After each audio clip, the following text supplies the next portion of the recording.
Hey everybody, it's Lucas. And this is Mickey.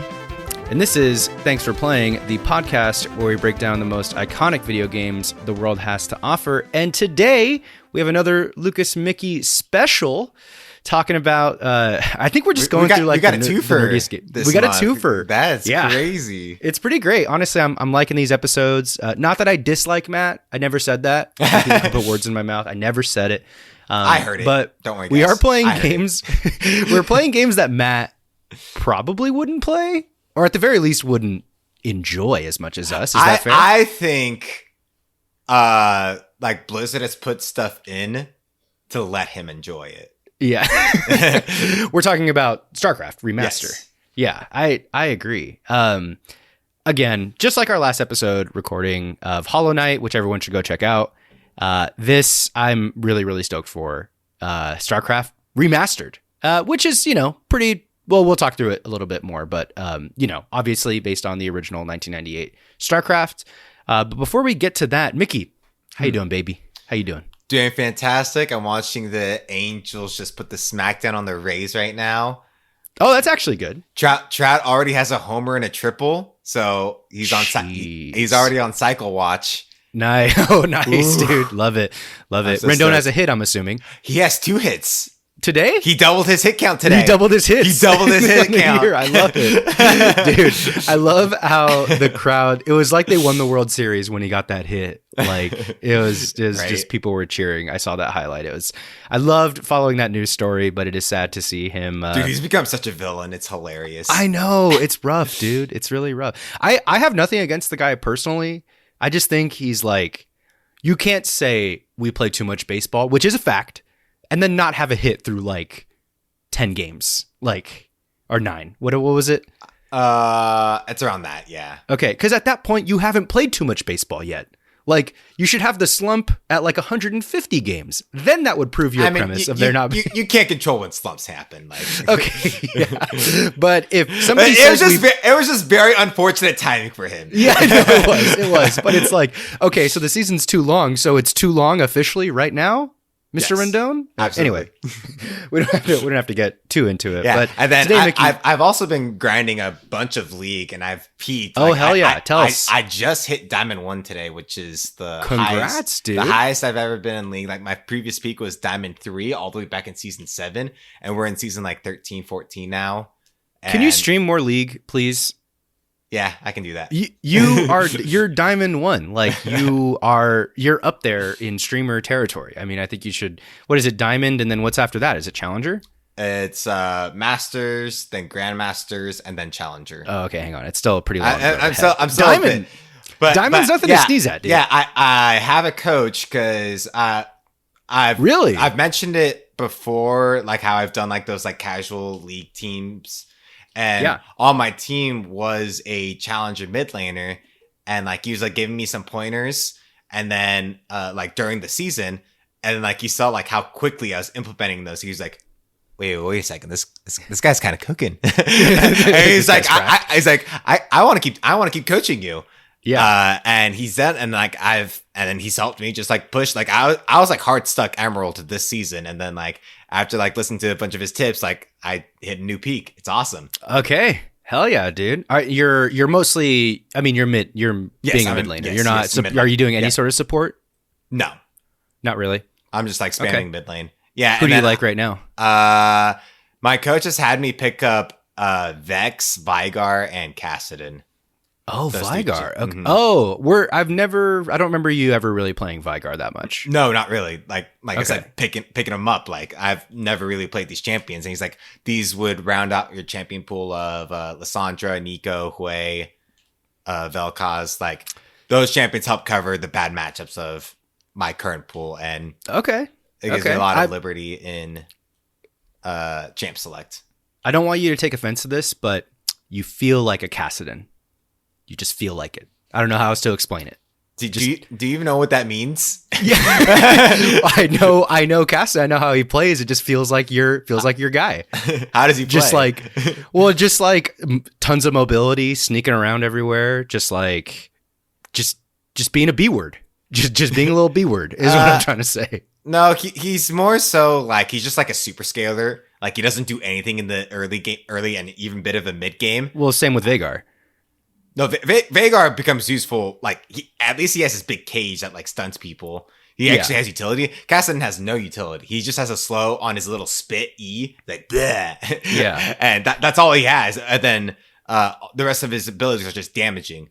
And he has high mobility. You can roam. You could, he does. Well, good game he can sense roam, helps. but like he doesn't do a lot of damage in the early game. His cooldowns are too long. But like pretty much once he gets to level 16 with Kassadin, he just completely destroys the map. Okay, he's pretty much unstoppable. You're making me want to play League again.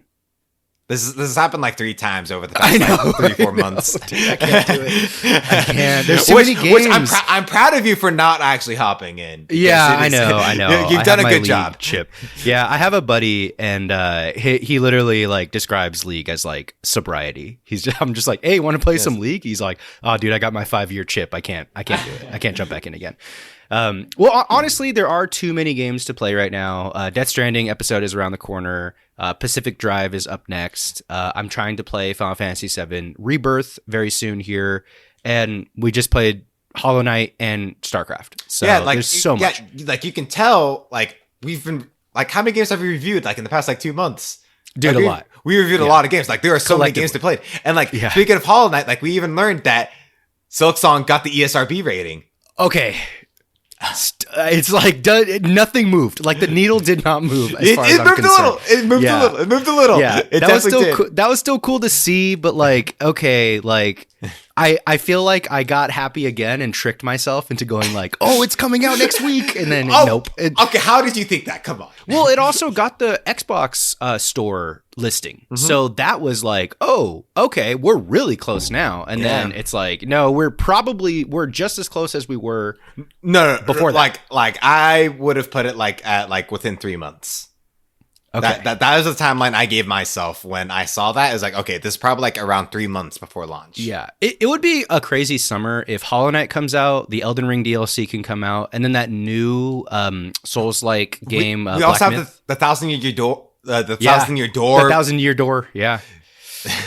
Wait, is that Yador's reason for Yador's tech? No, okay. No. That was just the pun we made for one of the balconies.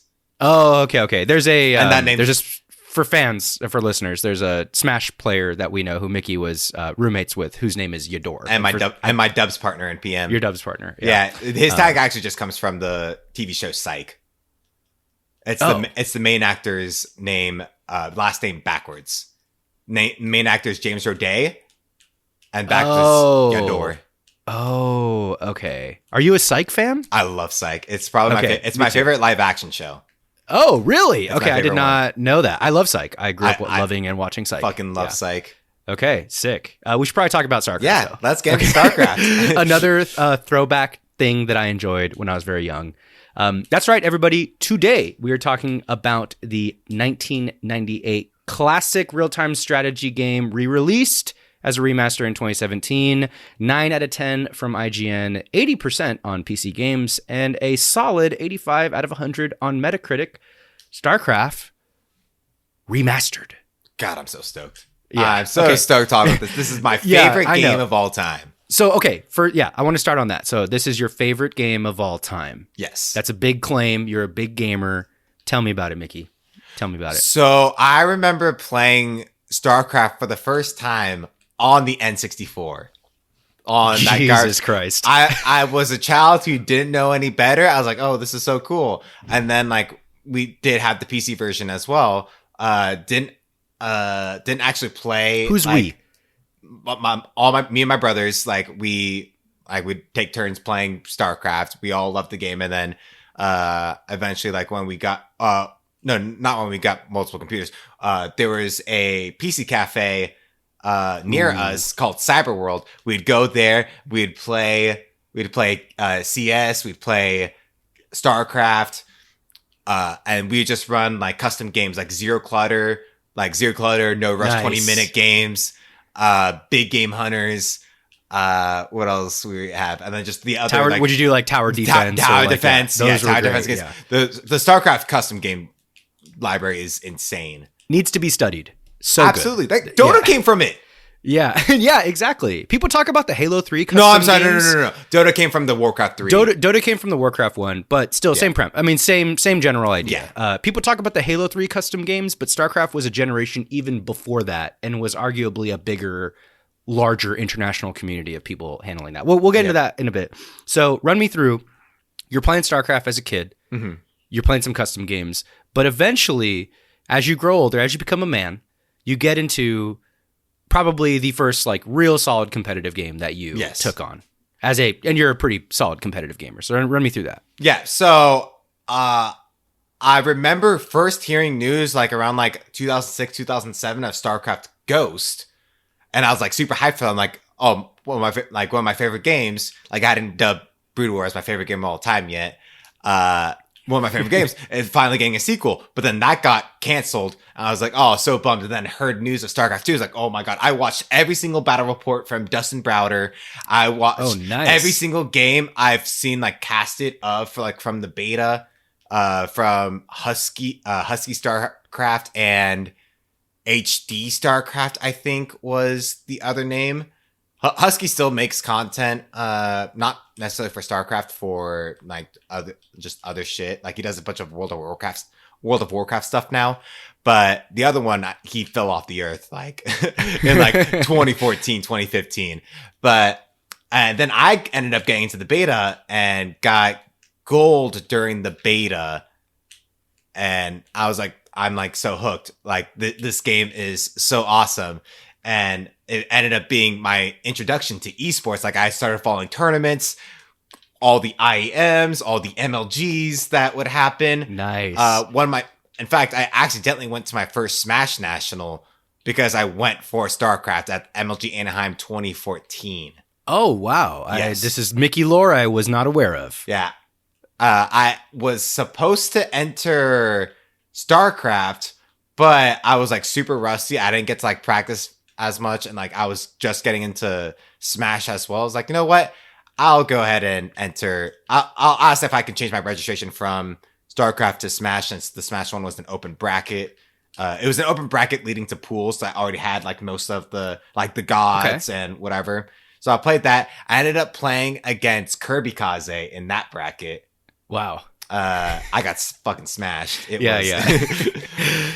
But I remember like just going around, like when I was like not playing my Smash Bros, I would just go around the StarCraft play area and like watch some of my favorite players. Like I watched TLO play, I watched In Control play, I watched Idra play. Like seeing all these people I've watched for so long.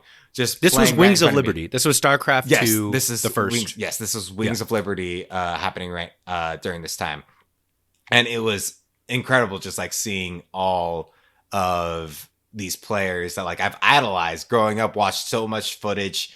It was such an incredible time during my childhood. And who did you main? What was your main race? I started off as a Protoss main in Wings of Liberty. And then I switched over to Zerg because everybody played Protoss. I'm like, I'm so tired of playing PvP. I'm just switching races. So I switched to Zerg, and I just stuck with that ever since. And I peaked through my StarCraft career, Masters top 8, and I was like in Challenger MMR. Wow, dude, that's wild. That's wild. So first off, Mickey, great resume. Very impressed. Thank you. Love to hear it. I know that you're good at StarCraft. I actually didn't know the scale at which you were really, really great at StarCraft. So it's cool. It's cool to kind of learn more about that. And I didn't know that you went to MLG like Anaheim kind of at this point 10 years ago, Mickey. 2014 was 10 years ago, 10 my friend. years ago. It really is. Pretty wild. In video game time, that's forever. In like in like movie time, it's kind of nothing. I was fucking 18. Like, yeah, I know. I just turned into a man. Insane. So I'll start with my official history with StarCraft, which is not as robust as yours, but we had the 64 version of StarCraft at home as well. And it was really just myself and producer Sam. We had a PC, we had a computer, one house computer that was, dial up and like a big boxy, like CRT monitor type thing. And that's how it was back then for all you youngins. And we had StarCraft, and StarCraft was one of the earliest games I ever remember dissecting, playing, and like clicking around and interacting with and interfacing with, really. And like the only other game that I can remember so early, when I was like 3-4 years old, was like House of the Dead 2 on Dreamcast. And the only reason I was able to play that is because just held the gun at the screen and shot at the screen. And like, I've only played that game at arcades. I've never played that on a console. That's insane. It's a joke on a console because you have you kind of have unlimited lives, you know, and like the game is made to kill you a lot. So like, it's like playing Metal Slug at home. It's kind of weird because like you just die too much, and like it's not challenging in like a real, like you don't feel the consequences of dying. Exactly. And the whole point of those games is to try and get as far as you can with like a few tokens or quarters, whatever. Mm-hmm. Anyway, so StarCraft was one of the earliest games I remember playing. I do remember playing it before I could read. I will proudly say that. Like Doogie or producer Sam was trying to explain to me what to build next. And it was just a very rigid thing. He said, okay, you see this little crystal looking diamond thing? You build that first. And then you have to build this other bigger triangle second. And I was like, build a pylon, then build a gateway. And he's like, okay. And then once you have that, you build this like building with the little blue balls on it. And that's called a cybergenetics core. And I was like, it's called a what? I'm just going to click on that and build that. You know, it's just, he just talked me through like the general build tree of Protoss. So I was mostly played Protoss for the most part growing up. And, you know, I went through a couple of phases. Like I never played it competitively growing up. I just played it with producer Sam on the N64. And then in middle school, when I moved to Oregon and was kind of getting to know Oregon and making new friends, I remember going to GameStop with my dad, and he was like, oh, I'll buy you a game. And it's because I had no friends yet, right? So I see a StarCraft, $20 StarCraft battle chest, and I'm like, ooh, I haven't played this game since I was a kid. Let me play this game. Let's buy it. And it's still like 2007 at this time. You know, like StarCraft 2 hasn't really come around. So the battle chest comes with Brood War and the original StarCraft. I played through the whole campaign, and I'm like, man, this game's actually just it's so good. Like, I think when you're a kid, it's just you don't have a ton of access, you don't have a ton of games, you haven't played that much, so you don't really know. And then when you come back to it when you're a teenager, you can kind of start appreciating it a little bit more. And then finally coming back to the remaster on this playthrough that we did for the pod, I appreciate this game. I love this game even more now. This game has aged so well. It's kind of unbelievable. I can't think of a single game like that has aged this well. And I the games that came out at the time, we just did Mario 64. We just did we did Zelda Ocarina of Time not that long ago. This game ages better than those games. We did Ocarina of Time like years ago. That was years ago already? That was years ago. Okay. Yeah, that was definitely years ago. This game ages better than almost any game from the 90s. Like, unless it's like a Super Nintendo game like Chrono Trigger or something, like kind of entering this space where we're elevating into like the 3D or the near 3D space, like late 90s, this game is so good. It has aged so well. What do you think, Mickey? Dude, and then Blizzard just did a phenomenal job with the remaster. Like, keeping the aesthetic of the game while still like making it look better, and then also like not fucking with any of the controls that I know people love so much. Yeah, I agree. So that's, I guess, initial thought / history. I guess that's also when did it click. So we'll move on to the next segment here real quick, Mickey. Story and world.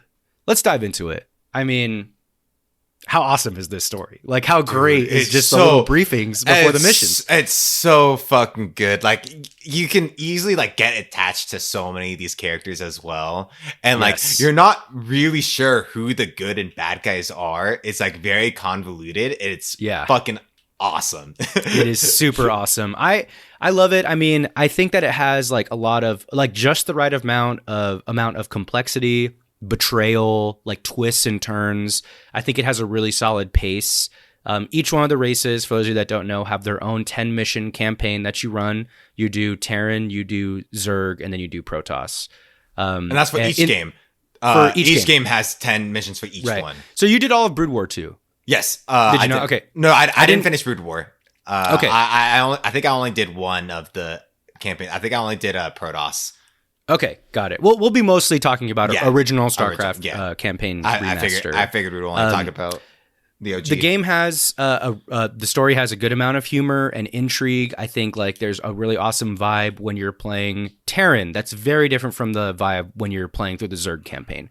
The Zerg campaign, for instance, feels super like animalistic and like scary and like, oh my God, like the way that they're talking to me feels so like the way the Overmind talks to me is so like God, the way scary. It sounds is like awesome, he just too. The voice acting, the like audio is so amazing. But then the Terran campaign is like kind of standard. It's like kind of about running missions. It's about like learning more about the world.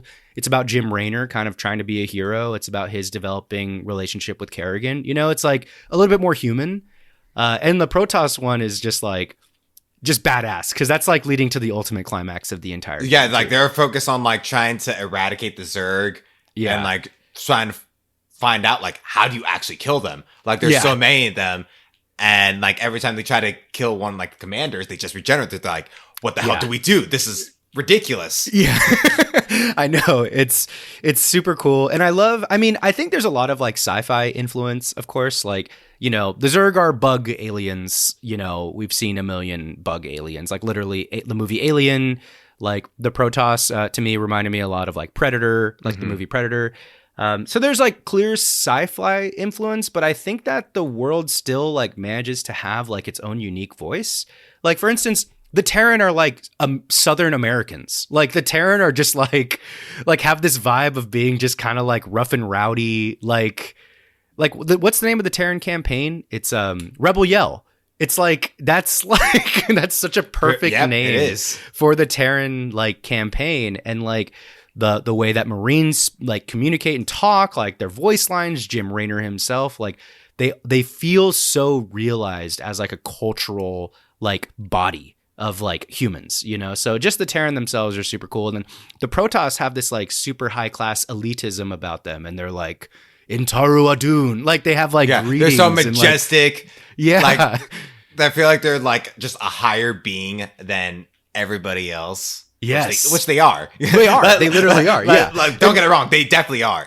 Yeah. And also the campaign does an incredible job of slowly introducing you to everything that the game has in it. Like if you play the campaign from start to finish for all the races, you learn the race like really well. Like you actually it's not overload, because if they give you every unit and every building in the first mission, it'd be a lot, you know? Yeah. So any new player coming in gradually learns each race. And by the end of it, you're kind of like, oh my God, I have carriers and battle cruisers. Like it's like you kind of have like the top of the tree, you know? Yeah. It's like really cool. I kind of like how Starcraft 2 did it with their campaign, where like you have like a choice between like 3 different worlds, and like it tells you which unit you unlock at each world. They're like, oh, this looks sick. cool. You can choose this one, like because you don't have to. It's not a linear campaign. You can choose like what order you do stuff in, and you don't even have to complete everything. But like you can see what units you unlock. But I also do like finding out what new stuff you get in Brood War, just jumping in like, okay, what can I build now? Just looking through all of your build trees, like, okay, what's new? What couldn't I have built before? Can I build Ultralisks yet? Or can I do like, you know, what can I do next? Can I build siege tanks next? When do I get vultures? Yeah, exactly. So, no, I think that the campaign, the story, I think is really awesome. I love the like kind of like one of the main things that happens in the story, which I know continues into StarCraft 2, is like Kerrigan's introduction and then eventual like, what do you call it? Brainwashing or like taking or like kidnapping? No, she gets kidnapped by the Zerg and like converted into just a Zerg being. Yeah, that's true. Oh yeah, and one more thing too I want to say about the story, which was really cool, is you see an infected command center. That's how it starts. Like, that's how it starts. That's how it starts. That's the Terrence introduction to the Zerg. They're like, what the hell is this thing? Yeah, that's cool. And then even like, I want to shout out, there's those missions. I'm not a big fan of these missions, but there's each race had one in their escort mission campaign. The one you're just going through units. They're not base building. You're just walking through with some units. I wasn't the biggest fan of those, but I think that they're really cool flavor-wise. I think the developer, like Blizzard, was trying to figure out what they could do with like, hey, let's just give them units. Let's let them define more units. Let's see how good they are at controlling their units. Yeah, let's let them like learn a little bit of micro, like, you know, stuff like that. So that was cool. Mm-hmm. And then in one of those, in the Terran one, I believe, like you find out that some of the Terran people are like studying or learning how to use Zergs, like Zerg, and you see Zerglings, and there's like a dialogue about that. So like the story beats that happen in each mission are really cool. Like actually really like while you're playing a mission, there is a good amount, like sometimes there's a twist at the end of the mission. Sometimes you complete the objective and it wasn't the real objective. Now you have a secondary objective and there's a little twist in there. Sometimes more units show up to back you up. And I think that that's just like, they were just so creative. They were thinking so big. It was never just like build a base, kill. It was build a bit, like here's an objective, build a base, kill. Oh, never mind, do this instead. It was like really, really intriguing in that sort of way. I really liked that. Yeah, like it's actually almost never kill the entire enemy team. Like a lot of times, like there's like one kind of mission where it's like, oh, just survive until Kerrigan hatches from the chrysalis, or just destroy a certain building. Like you don't destroy everything because like they realize like how tedious that can be and like trying to locate every single building. Another one was just trying to like get like a certain resource over to a different beacon to like finish that. Like just a lot of different win objectives that they put into the campaign to like mix things up, and it's really nice. One thing I will complain about real quick was going through a mission and you're fighting in a battle and you just mess up and one of your heroes dies. That happened to me like once or twice. Dude, like, I almost never fight with my heroes. Yeah, I know. So it's that's the bad part about like the campaign. They're such uber powerful, and then like they're just not worth putting in a battle. Yeah, you don't want them to die. Yeah, so you're just Rainer's just sitting in a base the entire time, and you're like, man, he's so strong, but he's just not worth pulling out of the base because if he dies, the whole mission's over. So that's a nitpick. Talk about that at the end. Mm-hmm. But yeah, that's mostly story and world. I really love it. And, you know, I know that StarCraft 2 has an even better story. And I mean, Brood War continues the story, and then StarCraft 2 has an even better, more compelling, twisty type of story. So I'm not sure if I wouldn't, not sure if I would say it's better. Like, I think about like it like still hits the same beat and then like gets a little ridiculous at the end. But really? Yes. Like it becomes it's like God's territory. Oh, okay. I remember you explaining that to me a little bit. Yeah. Okay. Well, we won't spoil everything here because we're just talking about StarCraft OG here. Yeah, vanilla StarCraft. That's all we're talking about here.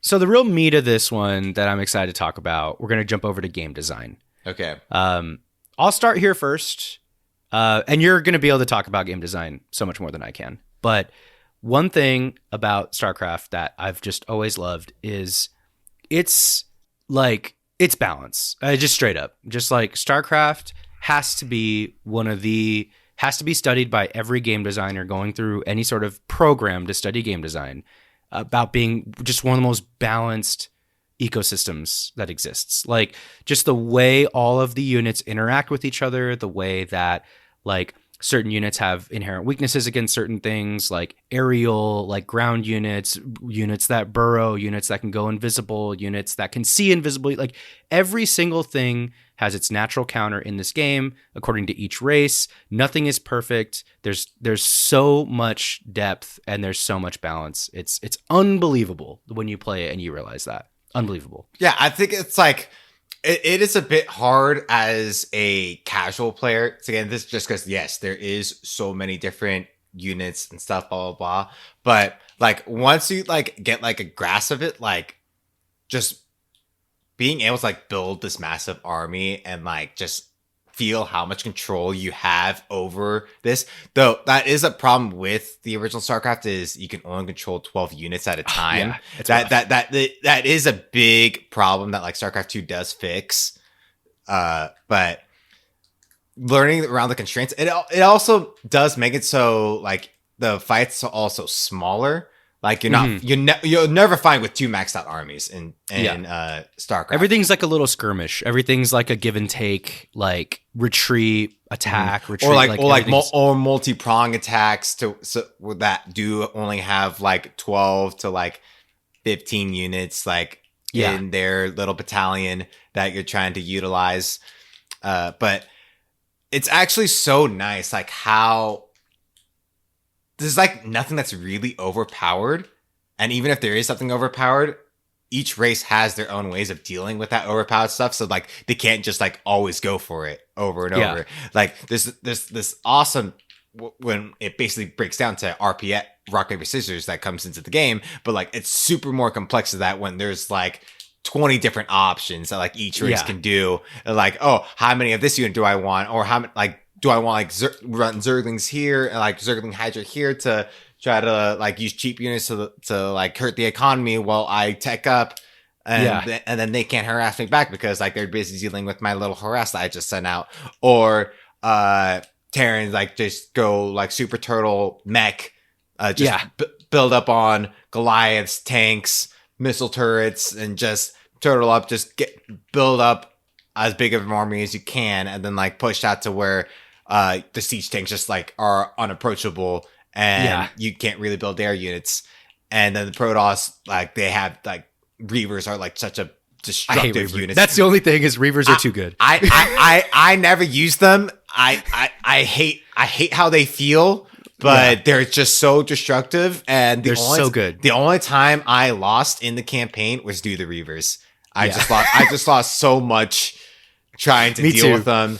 That's the only time I lost in the campaign, was accidentally losing like a shit ton of units to Reavers. I know. And they counter almost every like infantry style unit in the game for every race. Like they counter Hydralisks, they counter like Zerglings, like Marines. Any light unit, they just get destroyed. They get shredded by them. Yeah. And like basically the only thing you can do is build some kind of aerial unit, but like that may not always work, because if the Protoss, like they're gonna have like scouts, they're gonna have like dragoons. Like you need a really solid area. I tried microing against them, but sometimes there's like 3 at one base, and it's like you can't. You can only spread out so much against 3 scarabs. Just constantly barraging you. It's like, god damn it. One thing I wanted to say is the flavor and the mechanics mix of StarCraft is something that I learned to really appreciate on this go around. For instance, like, you know, let's say you're up against like 10 battle cruisers or something that that somebody built, and you're playing Zerg. What is the unit that you're going to build to counteract them? You know, it's going to be like a bunch of Scourges. They're moving fast. That's what they're called, right? Yeah, Scourge. Yeah, you Scourges, or you'd build it. Oh, Devourers are in Brood War, not right. So let's say Scourges as the easy example. Right? These are Scourges, Hydras, pretty much the 2 units that build against battle cruisers. So Scourges are really fast and like really cheap, and they kind of can come out late in the game when you have like some decent resources, and they move fast and they can spawn very quickly, right? The trade-off is the way they attack is by sacrificing themselves and killing themselves on the actual thing that they're attacking. So they're kind of like suicide bombing onto the enemy. The good thing is, like, when you build them, you do get 2. You do get 2. Each one you do get 2. This is what I'm talking about. Like flavor-wise, mechanic-wise, that is the coolest thing that they could have. That is the coolest solution that they could have come up with. Like if you're Blizzard and you're thinking about, okay, we're Zerg, we are like hive-minded, we're all about like cheap, fast, efficient creatures, and we're all like, we're kind of about the overmind. We're about like the swarm itself. We're not individual. We're kind of all one thing. You know, it's like, oh, how about some sort of flying thing that just bombs themselves into the enemy? And it works, and it's cool, and it's balanced. It never feels like they're just overpowered. They're kind of like very niche.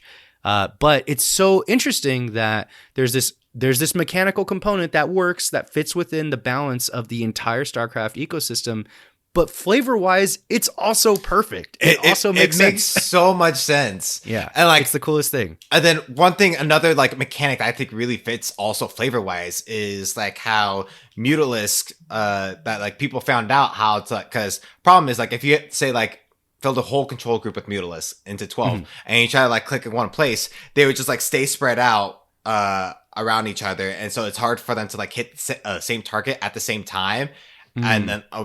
And Mutalisks are actually pretty fragile, like they'll like evaporate to like a bunch of Marines or whatever. So they're very weak. But people found out if you only use 11 Mutalisk and put one Overlord in the control group, so if you try to click super far on the map, they'll clump together.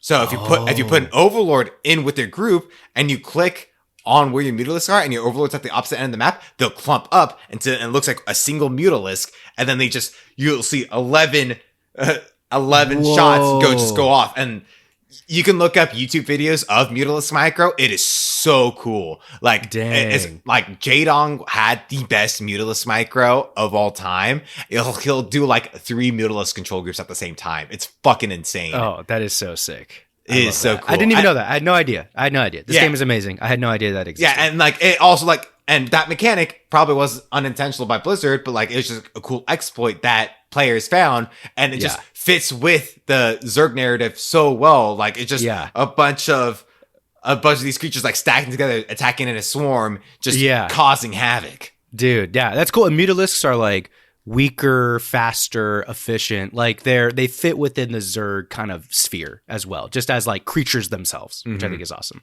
The other thing I wanted to point out too is just the unique way every race just operates at just like a base level. Like the fact that, and I was thinking about this when I was playing through the Zerg campaign, like hatcheries, larvae, like the way Zerg units are built is so unique. It's like, it's unbelievable. And it's unbelievable that it still works. Like Zerg requires one of your workers. So every race has their own workers. Zergs are drones. You need to lose a drone to make a building.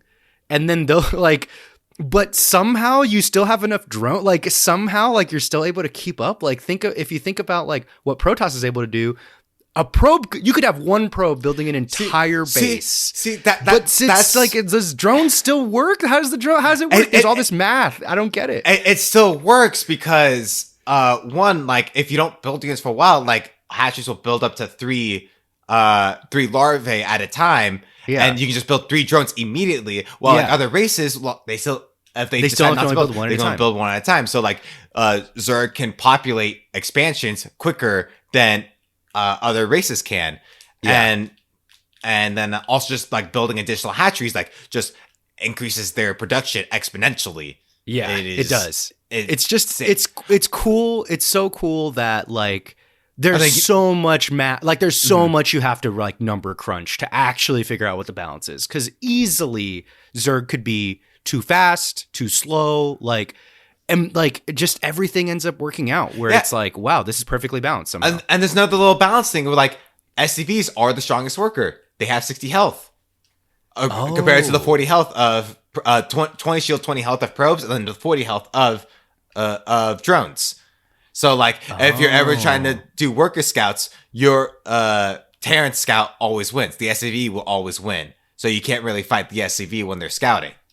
Oh, they're too good, but they're not broken. That's my point. They're not broken. It's like, no, they're not broken. It's not broken. Nothing's like super broken. Yeah, I know. And like, I have to reiterate this point again about the balance is like, yes, like updates were made in an expansion, which was Brood War, which came out a few years later. But like games come out today and can't even hit this achievement of balance over many, many years of updates. Yeah, like, with this game just came patches. out like how many games do we know like of they do a balance patch, something's broken, they have to fix it, they have to keep patching, buffing, nerfing. League does this like once a month. Every game does this every month. Every game does this like every game's on a cycle of doing this like nonstop. And somehow StarCraft came out and just like people figured stuff out. We like the meta developed and like stuff just worked. The balance just worked. It's unbelievable. Well, the key difference here is that modern games are always trying to add stuff to the game. So like implementing something into the environment, like you don't know how it's going to turn out with the new environment. Like maybe you realize, oh, this thing that was pretty good before now it becomes obsolete because of the new weapon or the new champion that got introduced to the game. So like, oh, now this champion has to get compensated. And like it just throws a big wrench into the balancing scheme when you introduce new stuff into the environment. As opposed to just changing stuff a little bit with the existing units.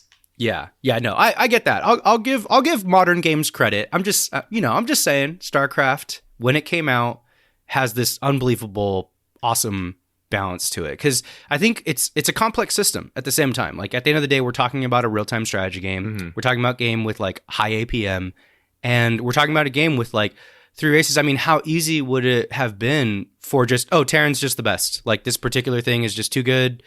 This unit's too strong. You just rush that, you win every time. And like the only way to beat it is to do the same thing. Like it's so like how many games have been forgotten about, released, found out that they were broken, and then we had to just move on. Like this game is still able to be played right now and reasonably be played in a balanced way. Everything can work. We can play different races together, and we could have a lot of fun. I think that's really and it's cheap. Incredible. It's a cheap game. It's cheap. Yeah, it's a cheap game too. It goes on sale several times for like $5. Like I think everyone should get this. I think everyone should get the remaster. You just need to have it in your library. Yeah, it's awesome. Like I know we didn't get a chance to do some big game hunters with the TFP Discord, but I'm still willing to do it. Yeah, we can always do it. We can always do it. Yeah, I think what I'm really happy about, and this is like all my favorite games like embody this, is asymmetrical balance, right? Mm-hmm. Where everything feels very different, but it doesn't feel lopsided. Everything has its own strengths and weaknesses, but nothing feels broken. And I think that's like what makes Magic the Gathering so compelling. I think that's what makes like Smash so entertaining and fun to watch. Like the fact that everyone has their own tools and is like basically should be on completely different playing fields. They're really not. And I think that's just the coolest possible thing in any video game. And I think StarCraft completely embodies that. In a time where, you know, video games were very young in 1998. And even now, it's hard to make a very balanced, asymmetrical video game. And they did that. I mean, think about that. Like the computer game, as we understood it, was a decade old when StarCraft came out. And like Mickey said, a decade ago is not that long ago. You know? So like computer games were developing like through the 90s, and they managed to just hit this thing called StarCraft, and it's unbelievable. Like this is the foundation for Blizzard. Like this is what made Blizzard so amazing and allowed them to do all these other sorts of things. They were making smaller projects. Like they had other video games. They had Warcraft as well. They would later go on to make World of Warcraft, but StarCraft was a flagship game. This was a huge game. It was the first esport. Yeah, it was the flagship esport. Yeah. Like there's also Doom was pretty much like the flagship FPS. But like StarCraft was like the game that brought esports to like the world. It was insane, especially Korea. Insane. Yeah, I know. I was watching a ton of like Korean pro StarCraft before this, like just to prepare for the pod. And I did watch a lot of videos for our YouTube video on Stormgate that we did recently, that you helped me out on. Shout out. And we'll leave some room to talk about Stormgate here at the moment. But yeah, I mean, just an incredible esport, incredible achievement in game design at the time and now. And the longer time goes on, the more I'm blown away by what they were able to nail with the flavor, the mechanics, the balance, the asymmetrical like side of it, and everything you're talking about, Mickey. Like the subtle stuff, like the esport level, like gameplay. I don't even really know about that much. Yeah, you know? Like you know how. Here's another one for you. Yeah, give me another one. You know how Dragoons are really annoying to micro. Yes, like so annoying. Like you're trying to attack move, like they sometimes take forever to go shoot, and sometimes like they like will just like stay stuck in place. It's impossible to move down the ramp. Well, to get them to like attack immediately, you just hold position. Then you press the H key, hold position, they'll attack immediately. You run into them, hold position, they attack immediately. And then you'll just like micro like that. You'll walk, hold position to get them to shoot. Then right when they shoot, you'll move again. You don't A move with Dragoons. Oh, dang. That would have saved me so much time in the campaign. Honestly. Okay, we got to play some big game hunters because I'm really trying to do that exact thing that you just said. Are you would like? Oh, okay. We'll dive into it a little bit more later, but okay. Could beat everyone at StarCraft 1. Absolutely. No, I will wreck everybody at StarCraft 1. So we would have to form alliances with you on an 8, like an 8-person. This is what I think is going to be a great video would be like if we got a full map and like alliances would be enabled and like we all sit in our own voice channels and like everyone could see the voice channels. And then you can just see people jumping around trying to form alliances in the Discord chat. Like, I'm down. It looks so great in my head, and like if we record like multiple perspectives, like hearing the private conversations of people trying to form alliances. Yeah, dude, I'm down. I'm totally with that. It's definitely gonna be me bargaining to like not die first. We're like, you're gonna get rushed. I'm gonna get rushed so hard. You could die so fast. It would be so funny. I'm pretty sure I'm gonna have to resort to bribery in order to probably. Yeah, probably. Oh yeah, and one last thing about game design too is just APM in general, like actions per minute for those people that don't know. There's never downtime in this video game, which I think is the coolest thing ever. Never. Like there's always something to do, and I think that's super, super awesome. Like, you know, we talk about like competitive gaming and a lot on this podcast, and you know, like in League of Legends, there's always something to do too. But like when you B and you're sitting in shop and you're waiting to go back to lane. Or when you die, there's downtime. Like, yeah, there's like 20, 30 seconds of downtime. Or like when you walk back to lane, it takes like 15 seconds to walk back to lane. Yeah, even in like a fighting game like Smash or Street Fighter, there's like a little bit of neutral. There's like action. There's stuff where the game slows down a little bit and you're kind of feeling each other out. In StarCraft, you are going balls to the walls the entire time. Like even when I was playing the campaign, just like, okay, I'm just going to go as fast as I possibly can just to keep up, just to see what I can do. Like, all of a sudden 30 minutes would go by and like I was locked in just trying to move as much as I can and push buttons. And there was never not a time. There was never a time to not be moving, I guess I should say. You know what I mean? Did you have your APM turned on? I didn't have the setting turned on, but there's an APM score at the end of the game sometimes. And I would get to like 150 or something like that. What would you be at? Mine's usually sitting around like high 200s, 300s. Yeah. I'm not even. Yeah, you're like double my APM. It's ridiculous. Yeah, so I would not be anywhere near that. I wonder what Matt's APM would be. What do you think? Dude, low 70s? I'd be shocked if it's got to triple digits. I would be shocked. Matt, I know Matt's not going to listen to this episode. He didn't even listen to the Hollow Knight episode. Did he not? I thought he did. Matt, if you listen to this episode, text me and Mickey right now. Yeah, we're gonna figure it out.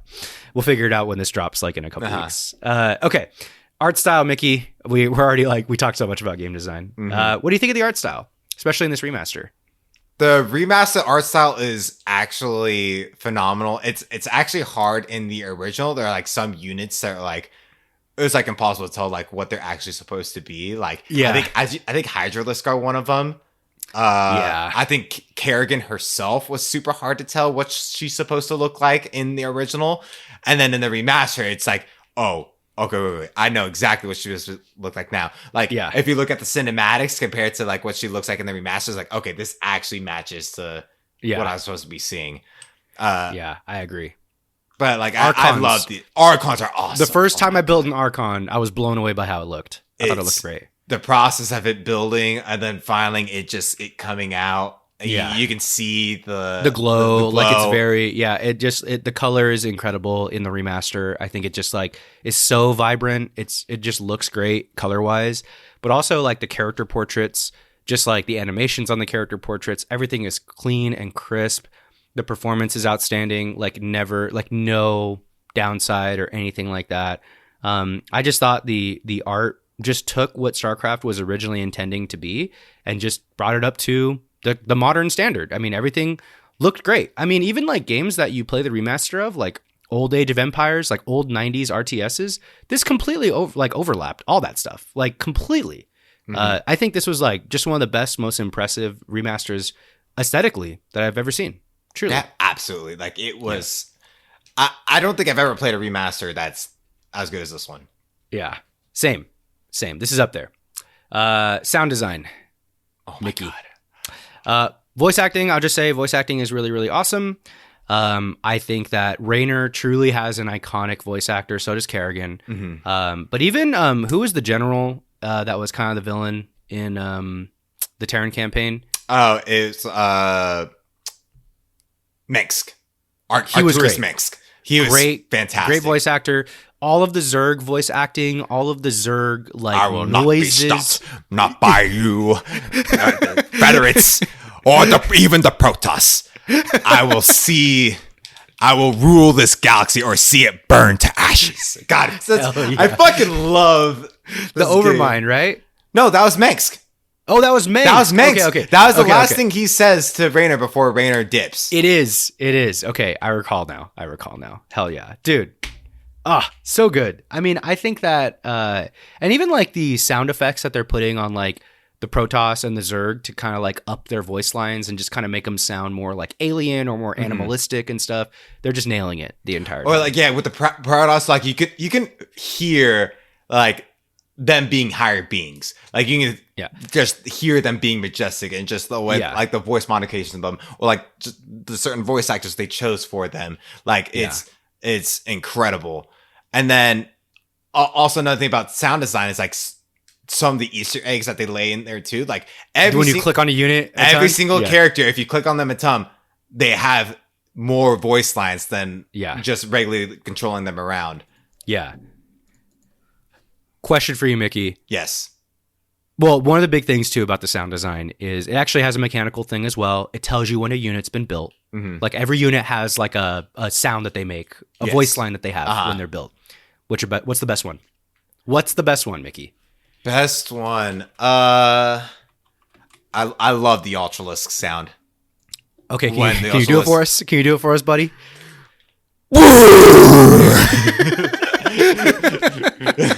Hell yeah. Okay, I didn't think you would go full force. Okay, love it.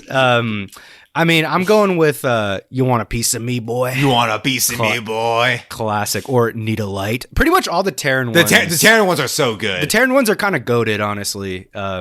Like, Need a Light, You Want a Piece of Me, Boy? Battle Cruiser operational. Yeah. Carrier has arrived. Goliath Online. Yeah, like those, they're all so good. I mean, the Zerg ones are all just basically noises. But even the noises are all very unique to each unit and very iconic, absolutely. But I mean, that's kind of where I'd go with it is like, these are just truly iconic voice lines. True. Like you'll see, like if you go up to anybody that was PC gaming in the 90s or early 2000s and you said, you want a piece of me, boy, they would immediately know what you were talking about even today. And like, I remember even I had the Starcraft strategy guide. It had that on the back. It said like, "Do you want a piece of me?" Like on the back. Like my brothers and I, we always we still quote Starcraft, like primarily the siege tank. Like we like it too, sir. yeah, dude, that's a good one. That's such a good one. That's rolling. Oh, dude, the siege tank guy is awesome. He's such a good guy. He's so good. Okay, NPC award, Mickey. No. We didn't even talk about music. Oh, we didn't talk about music. I mean, music it fucking rocks, dude. It's so good. The music is so good. Yeah, and I think the music, it's unique to each race, of course. So as you're playing as Protoss, Zerg, or Terran, like it's going to change. But it's a perfect balance of it's not too distracting and it's super ambient and vibey, but it also rocks. It's also like has its ebbs and flows of when it kind of starts getting a little intense, then it kind of crawls back down. I'm thinking of the Terran ones. The Terran one's my favorite. It's just like a guitar solo through the whole thing.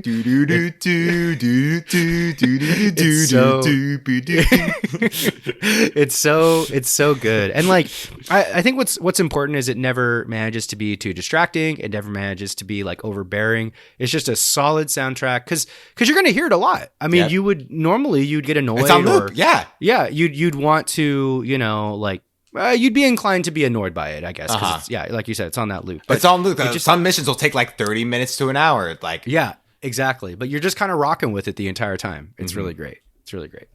Okay, can we go to NPC award now? Let's go to NPC award. Okay, you want to do it on 3, 2, 1? You want to do that one? Nah, because I don't think we'll pick the same person. Okay. Go. Who you got? No, you can go first. Okay, I got Raynor. You got Raynor? Raynor to me is like my childhood. And I love too, like Raynor is genuinely like the good guy. He's like a good old boy. Like from the very beginning, I think that you get a sense that Raynor is just going to be like one of these heroes that you encounter. Like you don't really feel that with Mengsk. You do feel that with Kerrigan, but of course she goes down like a dark path. But Raynor is like a no bullshit, just kind of regular guy is kind of how I view him. And I do really love how through the Terran campaign, he's in different stuff. Like he starts off as a vulture and then eventually he's a battle cruiser. And I just think like flavor-wise, story-wise, that's really awesome because it's like, oh my god, Rainer's in a battle cruiser now. You know that battle cruiser he stole from Minsk? Oh, is that the one that mission that you save the battle cruiser that's like crashed? No. That's the NORAD. The NORAD. Okay, yeah. So it's not the NORAD. It's not NORAD. His ship is called the Hyperion. Ooh, that's the street. That's the name of the street. Yeah, it is that. Yeah. When I saw your street name, that's the first thing I thought of was Hyperion is also a science fiction book series. Yeah, by the way. Mm-hmm. Yeah. Okay. Yeah, I just love Rainer. I think he's just like a no bullshit cool dude. Yeah, like. He's just gonna fight. He's gonna fucking win. Cool. He's literally partnered with every single race throughout like all the campaigns. Yeah, he has a strong sense of justice. Yes. And like in Wings of Liberty, he does like lose his way, like he loses hope essentially, but like he like gets the fire back. That's like the whole premise of Wings of Liberty is like, oh, sick. Like Kerrigan's back and someone has to deal with her, and he thinks that he has to be the one to deal with her since he's the one who made her the monster that she is. Ooh, so this is like, compelling. It's very cool. It's so good. Okay, who you got, Mickey? Mine is the Protoss GOAT, Tassadar. Yes, nice. That's a good one. Love Tassadar. You're not a Phoenix guy, huh? I do love Phoenix. No, yeah. I love Phoenix too. I think there's three, Phoenix, right? Phoenix is so badass. There's a mission where you have three of them. It's Zeratul, Tassadar. Yeah. Those are the three big ones. Or Phoenix, Zeratul, and Tassadar in the OG campaign. And then in Brood War, you have the next GOAT, Artanis, but like we're not covering him in this episode. But Tassadar is the current executor of the Protoss. So is it? I forget if it's executor or adjudicator, but he ends up getting outcasted by the Protoss Enclave because like he didn't return to he didn't listen to their call to return to Ire. Right. Because Tassadar's actually been trying to deal with the Zerg, and the Protoss just like the Enclave itself didn't fear the Zerg. They're just insignificant creatures. And Tassadar's like, no, this is some big shit. No, they're a big threat. So like he's pretty much gone rogue from the Enclave, and the Enclave wants to kill him essentially. Right. Or like bring him in for trial. And then like there's like this big racism going on in the Protoss race as well. Like there's the Dark Templar, which the Protoss just outcasted from their race because like they apparently use like dark arts that like the Protoss do not approve of. To just be cloaked forever. Essentially. And then like they also like disconnected their connection to the Kala, which is like all of the Protoss units have like big braids that go down, and the Dark Templar have cut those. They don't have them. Okay. So they don't feel the connection the same as the rest of the Protoss do. But then what Tassadar finds out is that the Dark Templar are the key to defeating the Zerg because their special powers, their dark arts, are what allows them to kill the Cerebrits, and they stay dead. They don't regenerate at all. And they also have the potential to kill the Overmind. And the Protoss are like, we're not having it. They're bad. They're bad juju. No. Yeah. Stop. And Tassadar is like the big bridge. And then it all comes together, and Tassadar is like the first Protoss to learn both the Dark Templar and the High Templar, and like merge them into one. And it's because of him they're able to kill the Overmind. But in order to do so, he had to sacrifice himself by crashing his carrier, the Granthator or something like that. Dude, the lore dump is so sick right now. But like he like the cinematic for him crashing into the Overmind, you just see him just going like, and just a massive explosion on the Overmind. And the Protoss, so awesome. yeah. They figure out how to destroy the Protoss with like in a real way. Or they figure out how to kill the Zerg in a real way. Yeah, which is like a huge story beat. Big. Okay, I think we just got favorite moment covered for you, Mickey. You just replayed it. Am I right? Because we move on to favorite moment. Yeah, I think that is my favorite moment of. Okay, sick. My favorite moment. Brood War. My favorite moment has got to be the cinematic. It's really early on in the Terran campaign. I think it's like halfway through. It might be the first cinematic in the Terran campaign. Me and producer Sam quoted this a lot growing up, where the two like Marines are like driving and then they like crash into like a Zergling.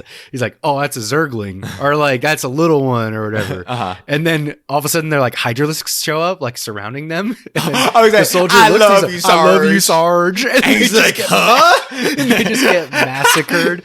I love you, Sarge. It's the best line ever. No, the Sarge is like, the fuck you talking about? It's like, what are you, gay? And then like, oh, and there's just Zerg everywhere. Yeah, that's one of my favorite moments. That's a hilarious line. We used to say that all the time.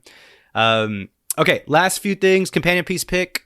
I got the movie Alien versus Predator on this one. Yeah, that's an easy one.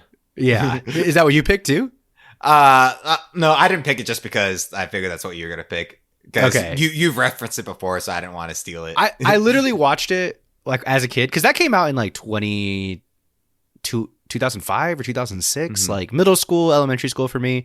And I remember thinking like, wow, that looks like a Zergling. Oh, wow, that looks like a Zealot. That looks like those are clearly humans. Those are Terran. Yeah, it's just, I always felt like Alien versus Predator was a very Starcraft coded movie.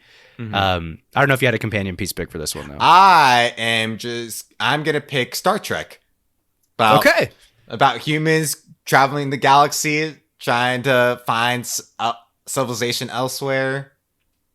There's aliens. There's aliens. Wars. There's space fights. Space fights. Yes. Yeah. It's got it all. Okay. The only thing it doesn't have is Terran trying to colonize it, but yeah, I guess. So. I haven't seen all Star Trek, so maybe there have been efforts. I'm sure there are some. There probably have been efforts to do so. Okay, let's go ahead and call it here, man. I mean, sheesh. Final conclusive thoughts on the game.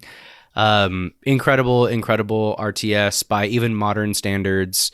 Amazing essential game that I think everyone should play. I actually think that StarCraft, as time has gone on, people have forgotten how great it is. Because, it has a sequel and, it's had a whole esports scene that's kind of come around with the sequel. But the original StarCraft, I mean, to this day, outstanding balance, outstanding story, not only amazing for the time, but truly, truly a great game by today's standards. And I literally think it is for anybody, not only because like Blizzard has put in their own cheat codes to like help you navigate stuff easier. Yeah. Like if you can't figure something out, it's like, oh, here, have 10,000 minerals, 10,000 gas. Yeah, I know. Or like your units can't die literally by using pyro overwhelming. Like it's and then like not only because of that, but like the online, like it's not even just competitive games. Like we mentioned at the beginning. Yeah, we didn't even talk about that. We didn't even talk about Battle.net. Yeah, we didn't. Okay, let's talk about that for 5 minutes real quick before we wrap up. For those of you that don't know, I referenced it at the beginning, StarCraft, Battle.net, which everyone knows the name Battle.net now. Like this was Blizzard's like premier kind of online service predating all the online services and platforms that we have today, like Steam, like Epic and all that stuff.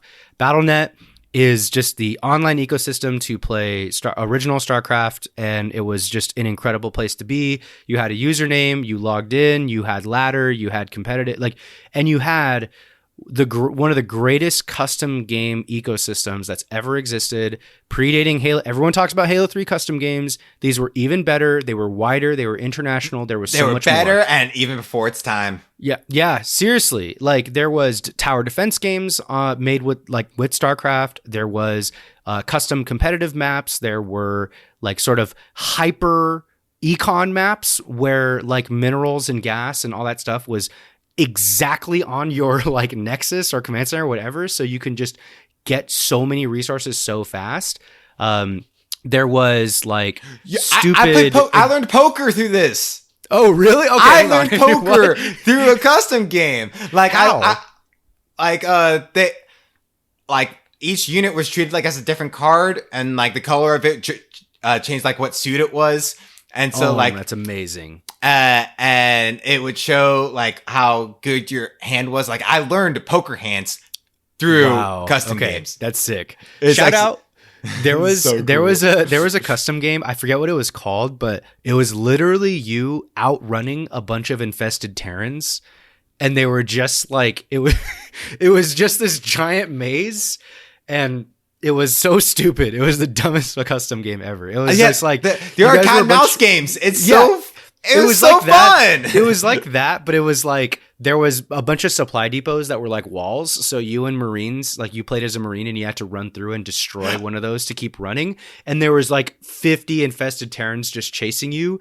And One Winged Angel was the song that was playing. So it was just super intense. Another one similar to that was like, it was like a 1v7 kind of thing where like there are a bunch of like supply depots anywhere. Like part of the game design is that like if say like you have two supply depots built right next to each other, there are some units that can fit in between them. Right. So like they would make mazes to where like the civilian, like you just be one of the civilians and you can you're trying to run away from like a hydralisk or a bigger unit. Probably an ultralisk. It's probably an ultralisk that I'm thinking of, to where like you have to try to get away from them. Like you have access to certain avenues, but they're faster. And so like you're trying to like avoid them. It is so fun. That's incredible. Okay, wow. We gotta. I wonder how robust the original StarCraft custom games are at this point. Right. Yeah. Well, we'll have to take a look at that. We do have to look at them. Let's wrap it up, Mickey. I know we have another recording to hop to right after this, but final conclusive thoughts on the game, my friend. Fucking perfect game. All right. It's literally the perfect game. Yeah. Awesome. All right. Let's go ahead and rate the game here on the counting down from 3. You and I will give our rating out of 10, and we will assign our rating by that. Mickey, 3, 2, 1. 10. Absolute 10. Another perfect game. We got to. I mean, look, we wanted to play these games pretty bad. We've been wanting to play them for a bit. These two games have been on the backlog for so long that we've really been wanting to do an episodes on them. Yeah. And we just have to get them back to back. Yeah. And this is cool too, because like, I want to say Hollow Knight and StarCraft couldn't be more different. Like they're just in opposite ends of the genre spectrum. They're just like completely different games. We love them both. And they're also like of completely different time periods. They 20 years apart as video games, you know? 20.